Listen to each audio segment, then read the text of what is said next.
राज्य में क्रमागत भाव मद पिउथुवा लोकों संख्या बढ़ी बढ़ी चली ए तथ्य एवं विधानसभा रिपोर्टरू स्पष्ट भाव जनापड़ी। आपको कही रखे जे पृथ्वीराज हरिचंदन अबकारी विभाग मंत्री से विधानसभा गोटे तथ्य देइछंती जे 10 मासरे 6569 कोटी टंकार मद राज्य में बिक्री होईछि।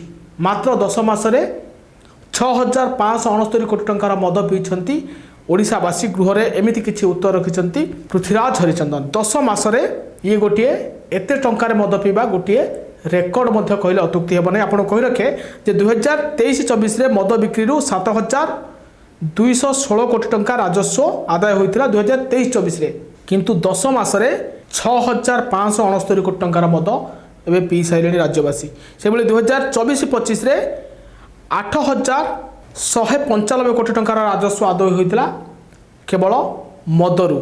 ए संपर्क में आज विधानसभा गृह मंत्री उत्तर रखिंट प्रति वर्ष राज्य में 1000 कोटी लखाए अधिक मद बिक्री होउछि एवं धीरे धीरे सारा राज्य एवं मद कबलित होउछि एवं मदुआंक संख्या दिनकू दिन बढ़ी बढ़ी चली।